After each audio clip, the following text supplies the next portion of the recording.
hearing it? What? This. Oh, no, that's right. This ain't hooked up to the mixer. You wouldn't hear it. Never mind.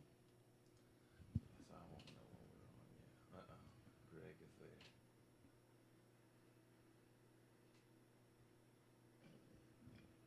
Oh boy, good. Got that out the way. Good. You can pull it away. I got it all the way down here.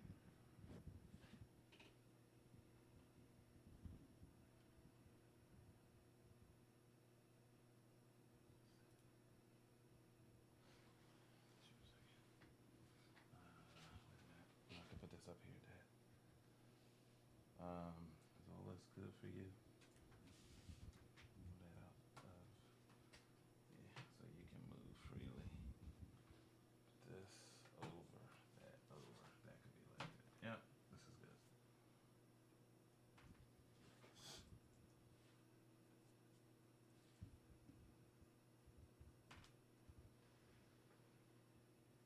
Okay, come on now.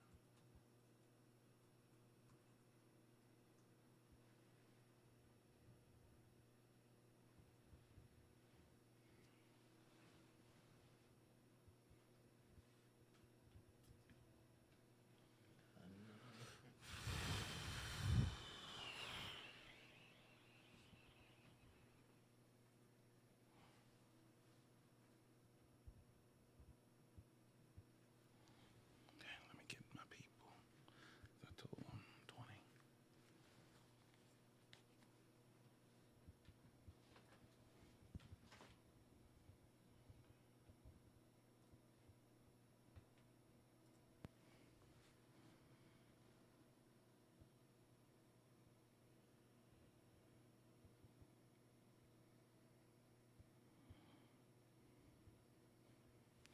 I left this up from this morning too.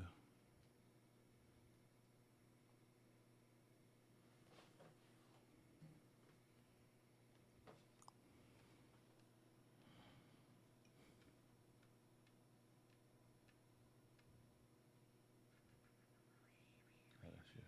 I'm like, what is that noise? You can hear that? You It's say? on that Well, I page. guess you can. Yeah. You're sitting right here. Okay.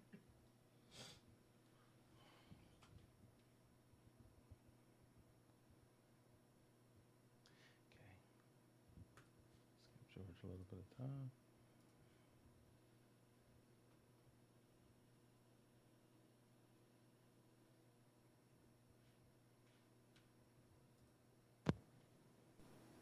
Yo. Hey, man. Hey, what's up, George? Hey, what's up, George? Hey, how you doing, Senior? Fine, fine. Yourself? Hanging in there.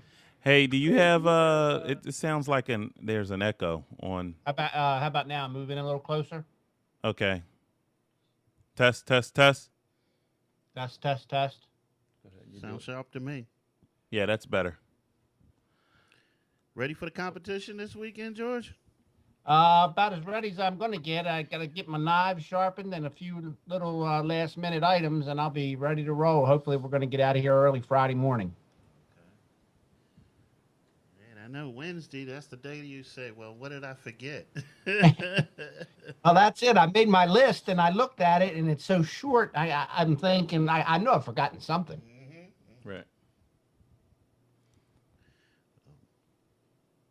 Did you say so? No, I just said right. Oh, I'm waiting for sorry. I'm waiting for Neil to answer. We might cut out in a second.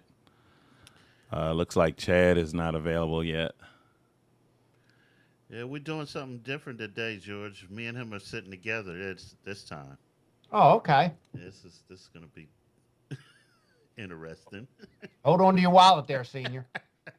Okay, I'm going to put it in my front pocket. Oh, boy.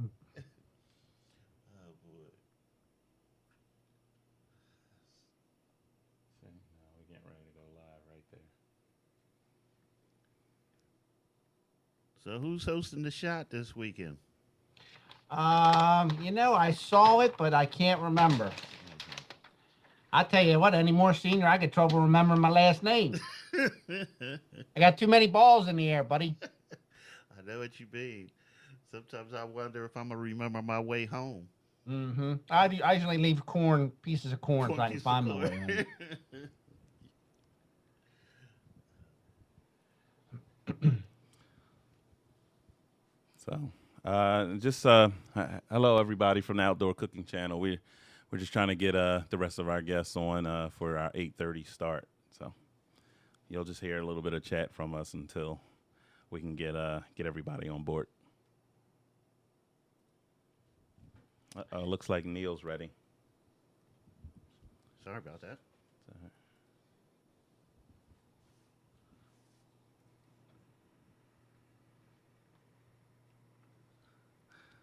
Rippy. Hello.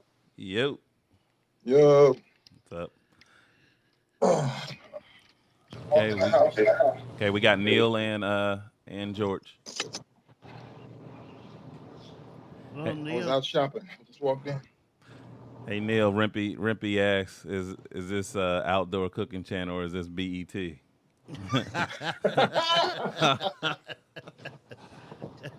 It's BET Barbecue Entertainment. There you go. All right, that was a quick response. I like it. You happy with that answer, Rimp? Okay. I gotta get over. So, what you out shopping for, Neil? Close. Hey Neil. Did he he just lost his connection. You still there, George? Yes, sir. Right here. Okay. You guys ain't getting rid of me that easy. See, he's on that left coast. That's what's the matter. Mm-hmm. Yeah, they got Dollop over there. Let's see here.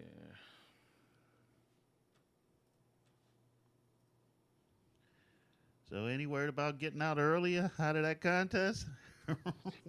Haven't heard anything other than they're still working on it.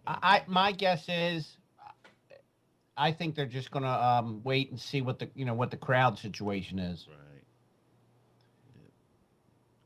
Right. I can't imagine that they got to set up anywhere near where these bands are going to be playing, but I have no idea how it's going to be. Mm-hmm. We'll see. Okay, is this first time you've been at this contest?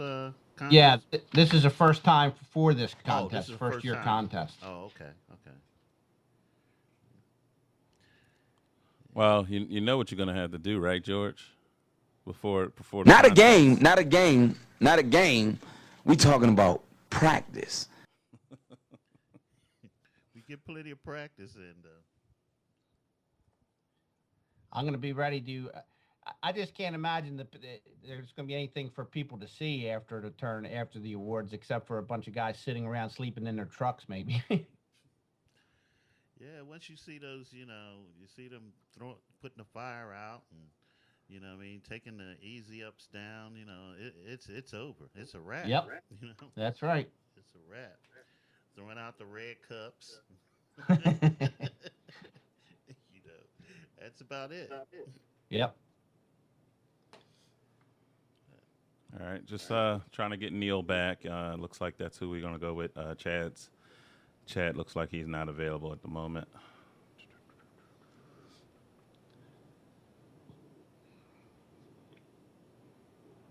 Okay, hold that closer to you. Hold that mic closer to you. Just hold it close and say, "Is that okay, Kevin?" Like that. That okay?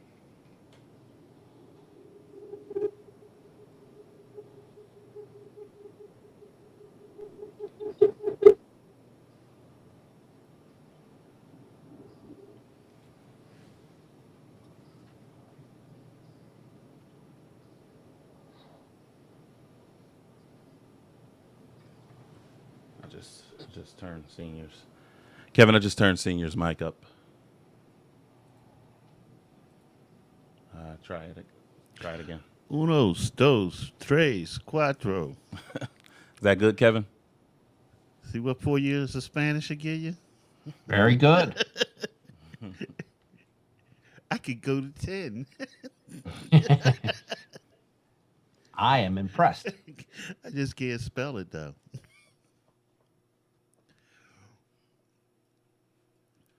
Okay, George, you there?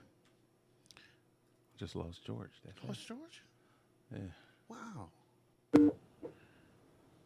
Hello. Yeah, sorry about that, George. There you go. And Neil.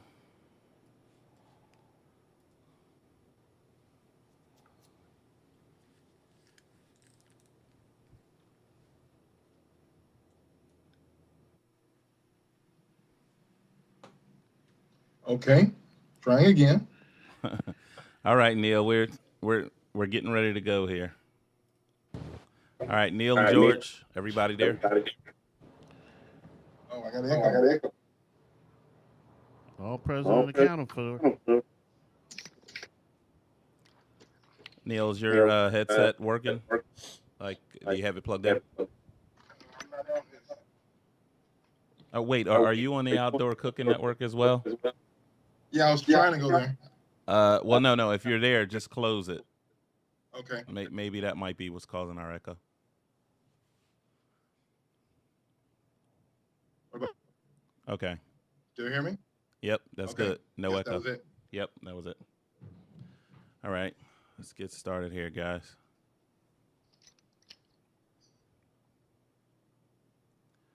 Let's see here.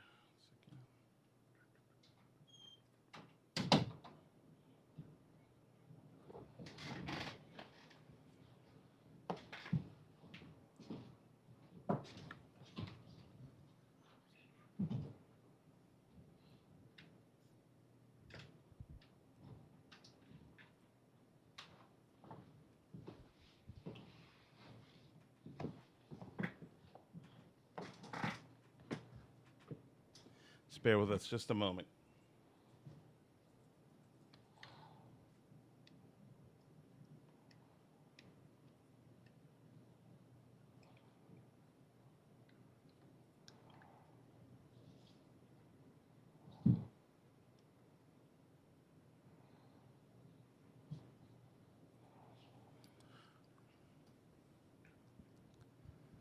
Hello, everyone, and welcome to episode 31 of In the Hut. Today we have Senior, as always. We have Neil Bigmists Strauder, and we have George Hensler from Who Are Those Guys. How's it going, everyone?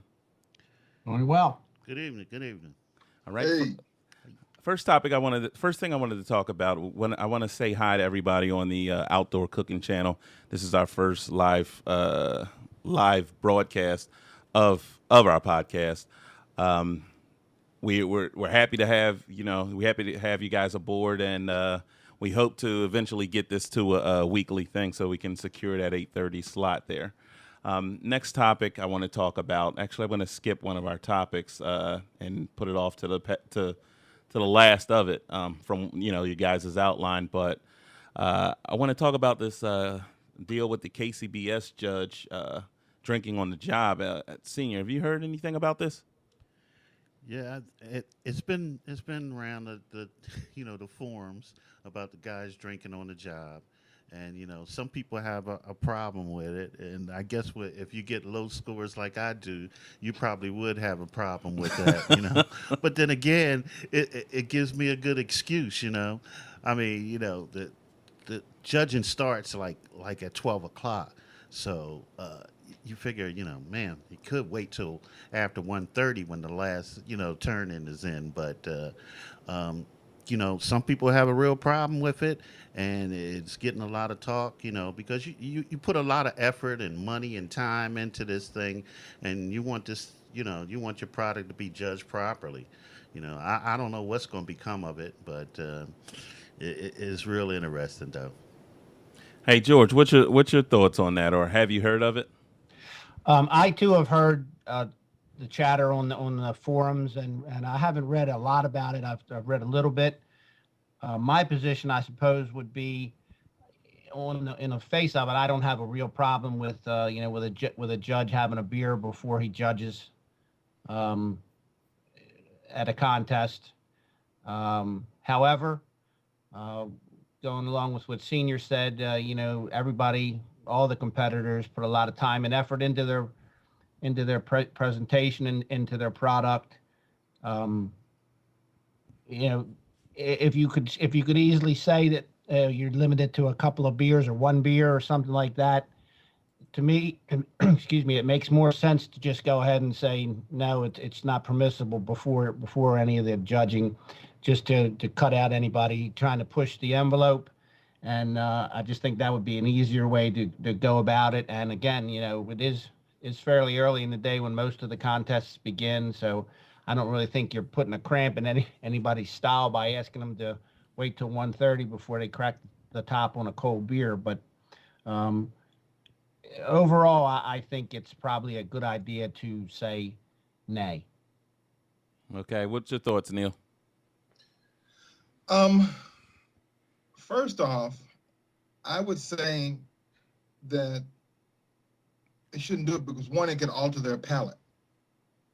Before you're taking in alcohol, before you sit down to taste this, it could alter the way you taste things. If something might normally be good, when it blends with some chewy beer you're eating with oats and crabgrass or whatever they put in it, it could alter the flavor of whatever it is you're tasting. And two, I could be wrong, but I think it's part of the oath that they have to take, or when they become a judge, is that they don't drink before the contest. Right. So I'm totally against it. One, why do you need to drink at 10:30 in the morning? Not being a prude or anything. I've had a drink, but not before I'm going to do some work. So I'm against it. There's a lot of folks out there that put a lot of money into what they're doing. This is not a cheap sport, and to have your scores thrown off by somebody who needed a beer at 10:30 in the morning, it kind of pisses me off a little bit. Right. I totally understand. I feel the same way, and it just so happened where I read this online, they didn't necessarily name the judge in particular, but this isn't the first time that this happened with this particular individual at that. So I just think that's a little concerning. Hey Neil, before I prepared the outline, I didn't. I got a message on Twitter. Since I prepared the outline, I got a message on Twitter. You're doing barbecue classes?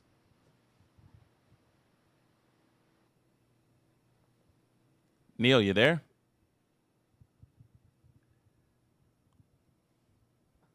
George? Yes, there? Right here. I'm here. Okay, let's move right along.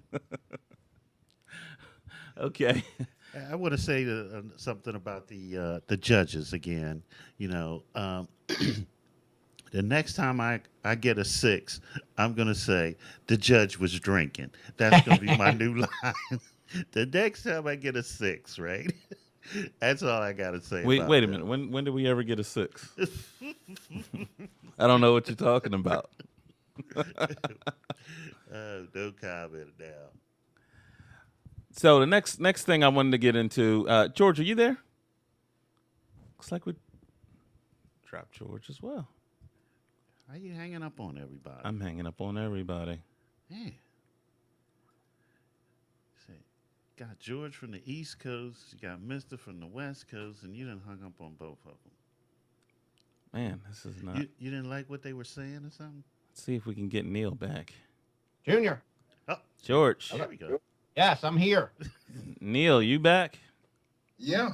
We got everybody. We got everybody back that fast. Neil, I wanted you to talk a little bit about your barbecue competition classes. Are the details still gray, or do you mapped it out fully? It's still a little gray. It's going to be a barbecue 101 type thing. We're starting we're just going to do chicken and ribs starting out. Do things like how to build a rub, how to build a sauce, injections, marinades. And like I said, we're just going to stick to chicken and ribs starting off. The classes will be relatively small and intimate because I want everybody to have a chance to actually get their hands on the meat and do things. And, of course, we're going to feed everybody once we're done. So. I just want to tell you on the chat, Rempy chimed in saying everybody gets a class now. The question is who's going to show up. Yeah. So Neil, are you building this based on barbecue classes that you've been to, or how are you formatting it? Have you been to a few yourself? I've only been to one formal class, and that was Harry Sue's class. Okay. But I've been, learning for years, ever since I first got on the Brethren Forum. So I have a lot of knowledge to share. That's why I want to start dealing with people who are just getting into it, and kind of put them on the path like people did with me. Okay, that sounds good. Next topic I wanted to get into is your dream smoker. Neil, I know you just purchased a nice new smoker, but my question is if price wasn't an option at all, if price wasn't an issue at all, what kind of smoker would you buy? I'll start with you, Neil. Well, I'll tell you this, I would probably get one of the pit makers. Don't get me wrong, I love my spice wine that I have now. But next on the list, I think, is one of those pit makers. I mean, they are engineered so well. And they're airtight, and they're sealed, they're stainless, they're insulated, they're fuel efficient. They are really a beautiful smoke. That's what I cooked on when I was on the Ultimate Barbecue Showdown. Right. And like I said, the pits are amazing. I've been to the factory where they're made. I've watched the guys, working on and stuff like that. The detail that goes into them, the engineering, the philosophy on cooking. Because these guys actually cook as well as build pits. So, just with everything I've seen from them, that would probably be my next one. Pit maker. So what? Now I know they generally have a lot of custom made ones. What would yours include? Oh, man. I'm fond of the vertical type smoker. So the one I would probably want would have two of the vaults on the back. It would have two of the vertical smokers. Down one side, it's going to have a 3-compartment sink. Down the other side, it'll have a lot of prep area and storage. And in the middle, there'll be table storage. There'll be they have a gas burner that sits on the front. Okay. It has 100,000 BTU. Wow. Yeah, they don't believe in wasting time when they cook. And right in the middle, they have a cabinet that houses a 52-inch TV. Yeah, I was just getting ready to ask you about that. The one you cooked it's on. motorized and it comes up. The one you cooked on in the barbecue, the Ultimate Barbecue Showdown, was that the one that you're describing to us now? It's something like the one I would want was something like that. Be a little different. I wouldn't have the grill on the front and the offset along the other side. Where the offset is, I would have my 3-compartment sink. I'd have storage on the other side and prep area. Okay. What size TV was that? Because the techie in me needs to know. Yeah. It was either a 46 or 52. I'm not sure which one. It was big. Okay. So now this. Let me tell you this though. It's okay, so well engineered. They drove that pit from Houston to the Kansas City Royal and back with the TV in it, and there was no damage to that TV. Wow. Well, bad roads is in Oklahoma. Now, is that setup had the motorized TV, or it just stayed mounted in the same spot? Nope. It had the motorized TV. You press a button and it just rises up out of the center of it. Wow. How did you get a? Well, actually, let me ask you this. Just roughly, I mean, if you can guesstimate, well, what kind of price tag would this set you back?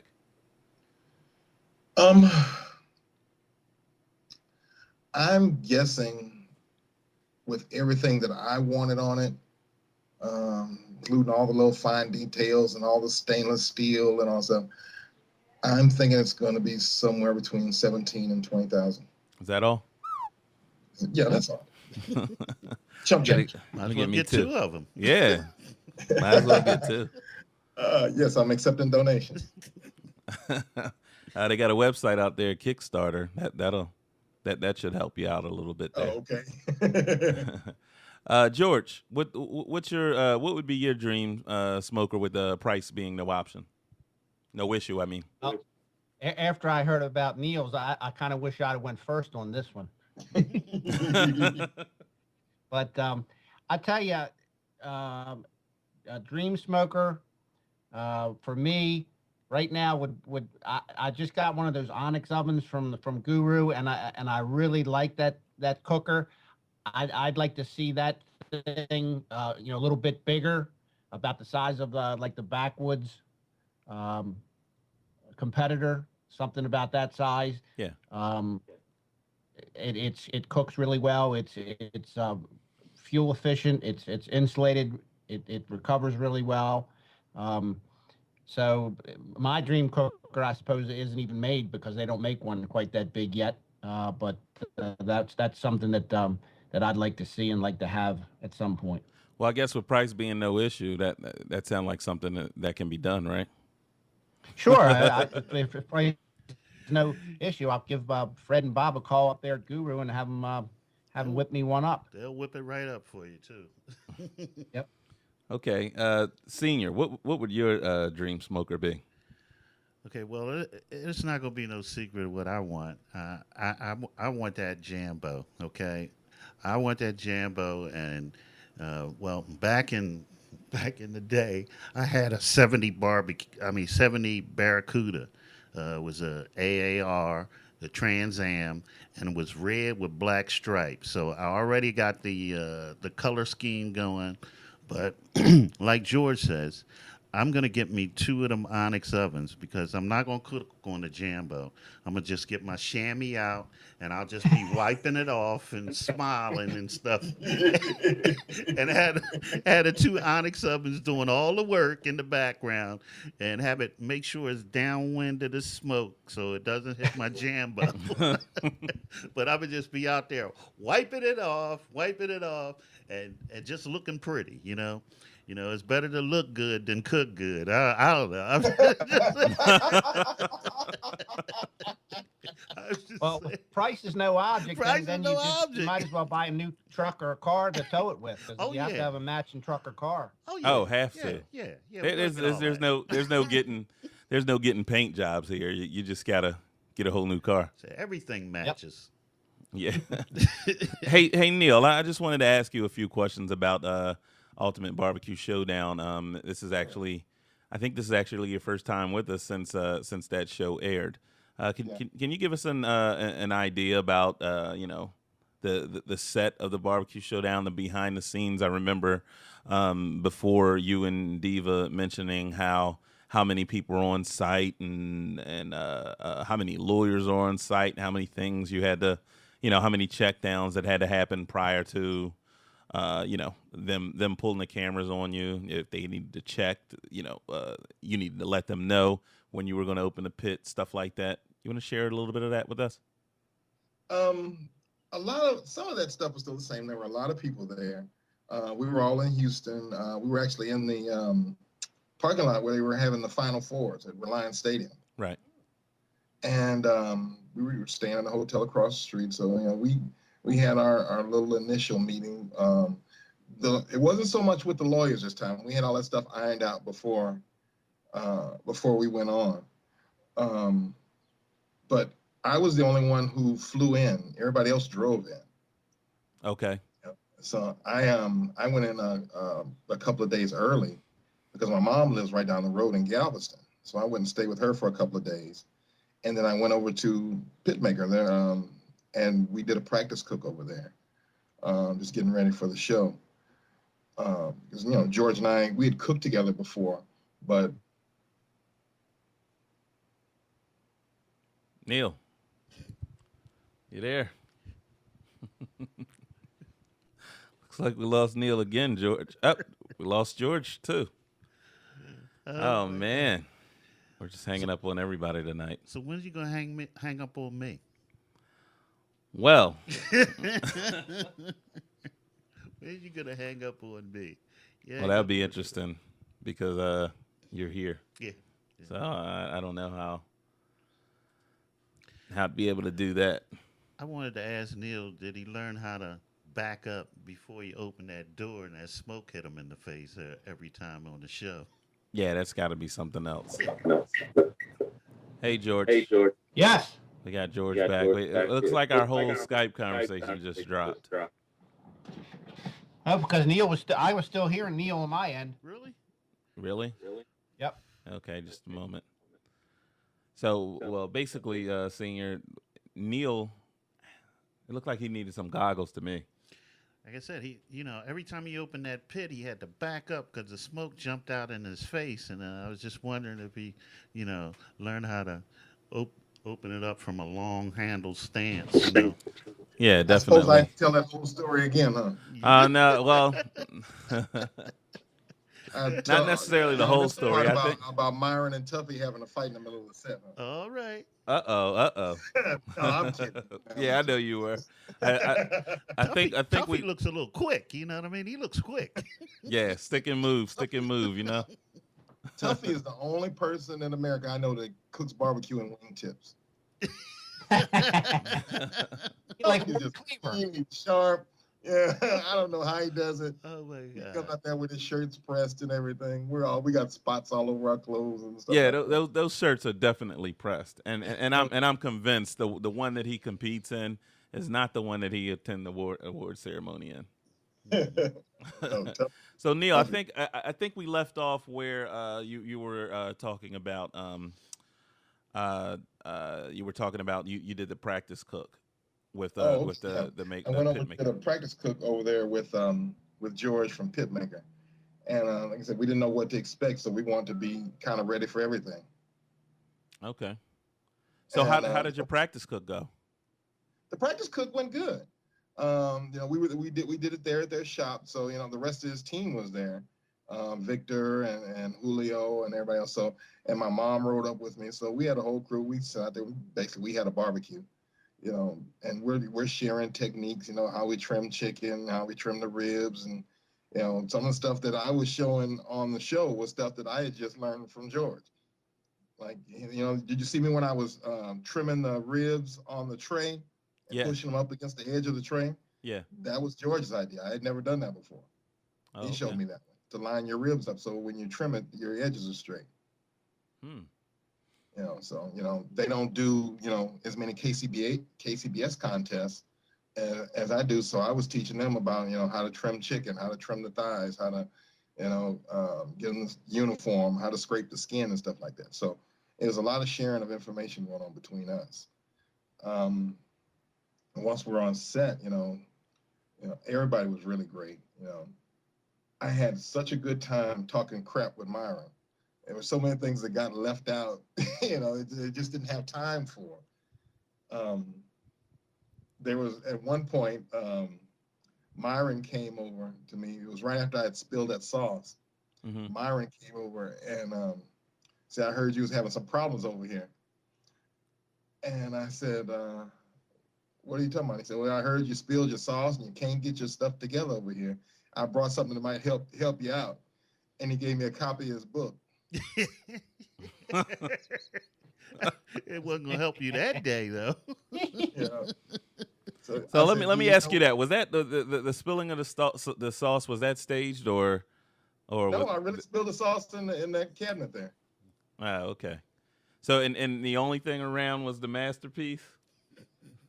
Well, no, that's not the only thing around. But I've used the masterpiece before. I mean, my thoughts on that is actually something I learned from Harry Sue. He said, "KC Masterpiece is the biggest selling barbecue sauce in the world. So it's got to be something okay with it. It's at least something familiar with it." Right. So you may not use it straight, but you use it in there. You have a familiar hint of something familiar for the judges. Now, how many times did you sing your song? Just 2 or 3. Just 2 or 3. Just 2 or 3. Myron's a pretty good singer. Yeah, they got the guys that actually did it on the page. They got their permission, and they actually, they heard them playing behind me. So yeah, I heard them play that behind you. Yep, that was it. That was it. So anyway, Myron brought it. It gave me his book, and I looked at it. And I said, "You know what, Myron? I really appreciate this, and I'm going to put this to use the best way I know how." And I walked over and I threw it in the grill. Oh, you threw, and they didn't film that. Wow. And they filmed it. They just decided not to use it. Oh, that would have been Yes. great. That would have been great. Hey, was Neil, funny.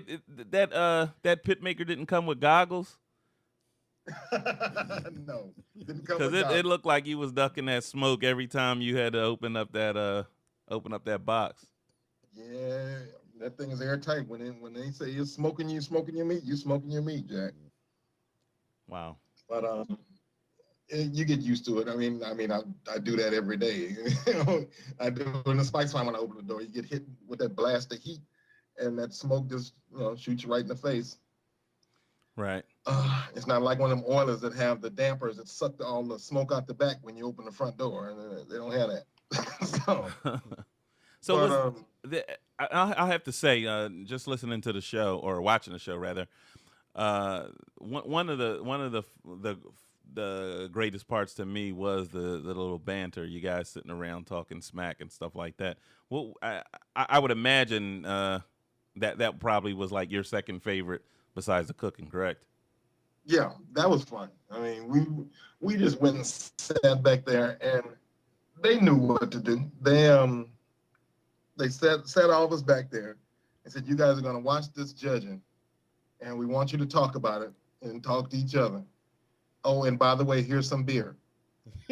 Oh, yeah, they knew what they were doing. Just to loosen you up a little bit, huh? Yeah. So They knew exactly what they were doing.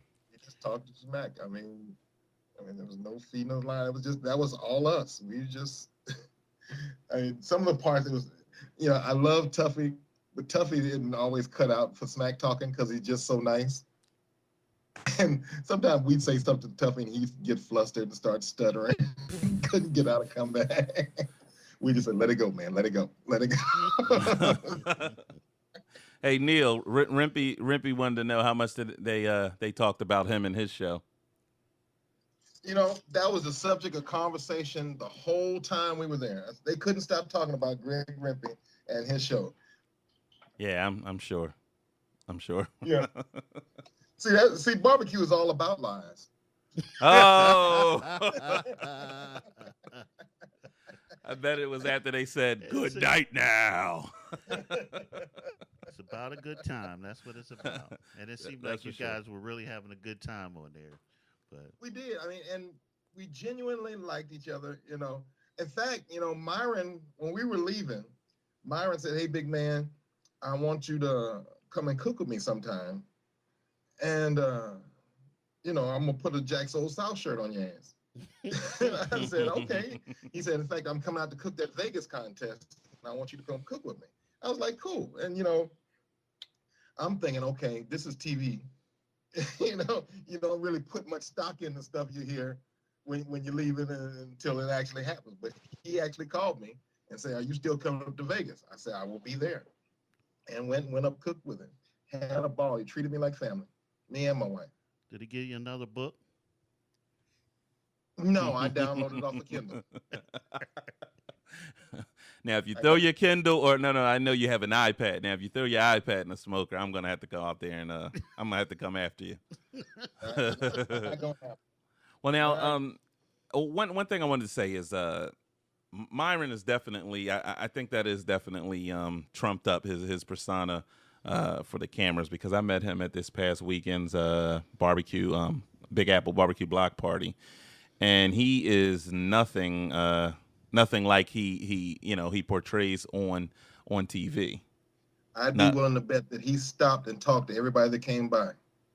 Yes, he did. And he sat in a chair on the outside of the barrier around his pit, and and just chatted with everybody. It's pretty cool. My wife took a picture with him, my wife and my daughter.